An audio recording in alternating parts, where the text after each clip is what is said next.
करने वाला हूं कि चौथे भाव में जब चंद्रमा होते हैं तो उसका आपके जीवन पे क्या असर होता है या उनका क्या क्या लाभ होते हैं और क्या क्या हानियां होती हैं। तो सबसे पहले चौथा भाव जो होता है वो होता है सुख का, माता का, वाहन का, किसी भी तरह के फिक्स्ड असेट का, यानी कि आपकी संपत्ति का। चौथा भाव होता है संतान को दूध पिलाने का। चौथे भाव से हम आपके द्वारा अपने घर में पाले गए मवेशी या पालतू जानवरों को भी देखते हैं। तो चौथे भाव में जब चंद्रमा होते हैं, जब चौथे भाव में चंद्रमा विराजमान होते हैं तो ऐसे व्यक्तियों को किसी भी तरह के सवारी या फिर अपना घर या किराए का घर काफी अच्छा मिलता है। अगर चंद्रमा की स्थिति मजबूत है, यानी वो उच्च का चंद्रमा हो, स्वगृह चंद्रमा हो, तो ऐसे लोगों को अपना घर जरूर मिलता है। अगर वो चंद्रमा जो पूर्णिमा के दिन पैदा हुए लोगों का होता है और वो चौथे भाव में विराजमान हो, तो ऐसी स्थिति में इंसान के पास एक से ज्यादा सवारी गाड़ियां होती हैं और ऐसे लोगों को सुख सुविधा की सारी चीजें मिलती हैं। स्पेशली ऐसे लोगों के ऊपर माता की कृपा विशेष रूप से होती है। अगर चंद्रमा वृषभ राशि का हो, कर्क राशि का हो, कन्या राशि का हो या फिर मीन राशि का हो, व्यक्ति जो है सुख सुविधा की सारी वो चीजें अपने जीवन में प्राप्त करता है जिसके लिए वो हमेशा सपना देखता है या फिर अपनी इच्छा जाहिर करता है उस सवारी को या उस सुख सुविधा की चीजों को प्राप्त करने के लिए।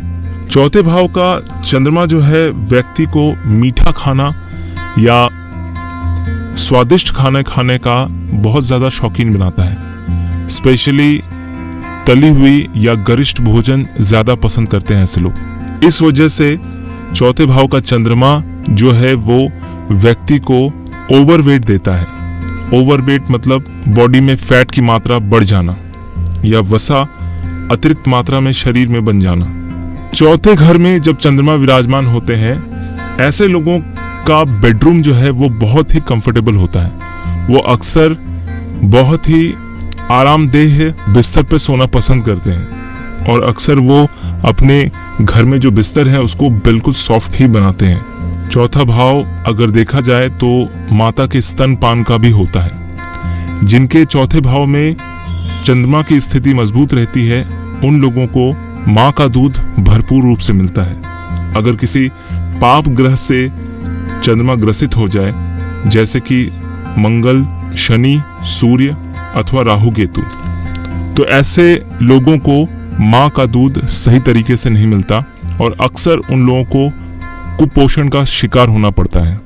कई बार देखा गया है कि ऐसी माताएं जो अपनी सुंदरता को खराब न करने की वजह से बच्चों को अपना दूध या स्तनपान नहीं करवाती, उन लोगों का भी चौथे भाव में चंद्रमा होता है और किसी पाप ग्रह से ग्रसित होता है या फिर दृष्ट होता है। चौथे घर का चंद्रमा जो है वो व्यक्ति को बहुत ज्यादा जिम्मेदार बनाता है।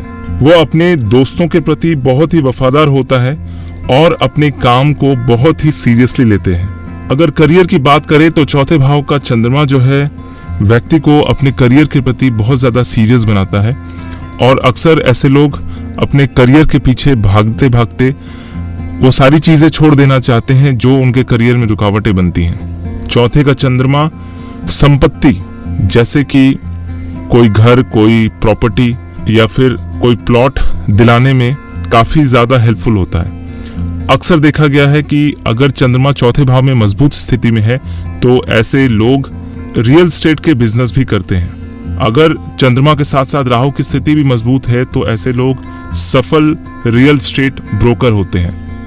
अगर चौथे भाव में राहु और चंद्र का योग बनता हो तो ऐसे व्यक्तियों को अपनी पैतृक संपत्ति प्राप्त करने में काफी कठिनाइयों का सामना करना पड़ता है। अक्सर इन लोगों के प्रॉपर्टी के ऊपर कोई ना कोई कोर्ट केस जरूर चलता है। चौथे भाव का चंद्रमा व्यक्ति को एक अच्छा सोशल वर्कर यानी समाज सेवक भी बनाता है। ऐसे लोगों को अक्सर देखा गया है कि ये अनाथालय, वृद्धाश्रम या फिर गरीब लोगों को खाना खिलाना, पानी पिलाना या इस तरह की सेवाएं जरूर करते हैं अपने लाइफ टाइम में। या फिर ऐसे लोग किसी न किसी रूप से एक चैरिटेबल फर्म से जुड़े रहते हैं या फिर खुद का ही एक चैरिटेबल फर्म खोलते हैं जिसमें जरूरतमंद लोगों की सहायता की जाती है।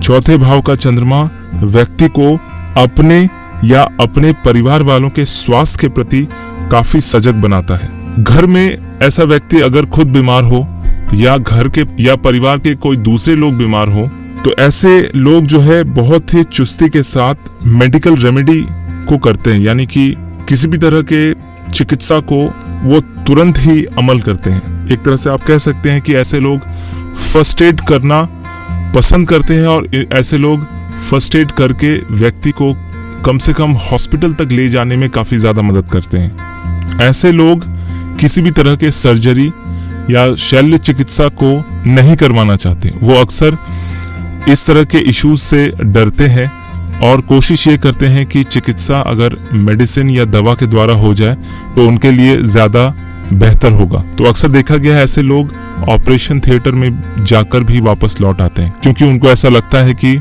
उनकी जान भी जा सकती है, इसलिए वो किसी भी तरह के ऑपरेशन से या सर्जरी से बहुत ज्यादा पीछे हटते हैं। तो आप भी देखिए आपकी कुंडली में ऐसे योग बन रहे हैं या नहीं।